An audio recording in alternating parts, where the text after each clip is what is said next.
Number 4 देखिए। Question number 4 is Pari wants to respond to the questions given below. ठीक है, आपको अगले पेज पर ना क्वेश्चंस दिए हैं। ठीक है, पिक अ टिक मतलब आपने राइट लगाना है for the question where she need to carry out data.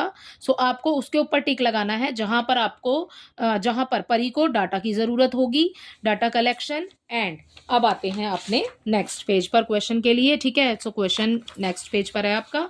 And put a cross for the question where she doesn't need to carry data, discuss your own discuss your answer in the classroom. ठीक है, so cross लगाना है जहां पर आपको data की need नहीं है और वहां पर टिक लगाना है जहां आपको डाटा की नीड है। ठीक है, सो ये है बच्चे हमारा क्वेश्चन। ये आपको बॉक्सेस दिए हुए हैं यहाँ पर। सो फर्स्ट वाला देखो, what is the most popular TV show among her classmates. So बच्चे अब देखो, अगर आप ये पूछना चाहते हो अपने क्लास के बच्चों से कि मोस्ट पॉपुलर टीवी शो उनका कौन सा है। ठीक है, मोस्ट पॉपुलर टीवी शो, ठीक है, among the class, among her classmates. So बच्चे यहाँ पर आपको डाटा की जरूरत होगी क्योंकि कोई कुछ बोलेगा और कोई कुछ आंसर देगा बच्चा, है ना। सो यहाँ पर टीवी शो के लिए आपको डाटा की जरूरत होगी। ठीक है, सो आ जाएगा राइट। सो यही बोला है आपको कि जिसमें डाटा की जरूरत होगी उसमें आपको राइट टिक लगाना है।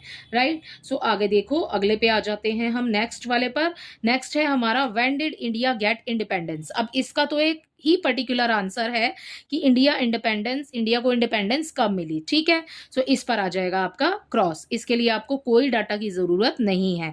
अगला देखिए, how much water is getting wasted in हर लोकेलिटी। अब पूरी लोकेलिटी के बारे में पूछा है ना, सो पूरी लोकेलिटी के बारे में पानी का वो पूछा है रिकॉर्ड, तो मतलब वाटर इज गेटिंग वेस्टेड। सो इसके लिए तो बच्चे आपको लोकेलिटी का पूरा पूछा है। जब काफी सारी चीजों के बारे में आपको मतलब इसके बारे में आपको डाटा इकट्ठा करना पड़ेगा। ठीक है, सो डाटा की नीड होगी तो यहाँ पर लगा देते हैं हम राइट। ठीक है, अगला देखो, what is the capital of India. Capital of India बच्चे दिल्ली है। ठीक है, सो इसके लिए आपको किसी भी डाटा की नीड नहीं है। सो इसके आंसर में आ जाएगा आपका क्रॉस। सो आपने राइट का टिक वहां लगाना है जहां आपको डाटा की नीड है और आपने क्रॉस वहां लगाना है जहां आपको डाटा की नीड नहीं है। ठीक है, सो इसी के साथ आपका ये वाला क्वेश्चन भी हो जाता है कंप्लीट। Thank you.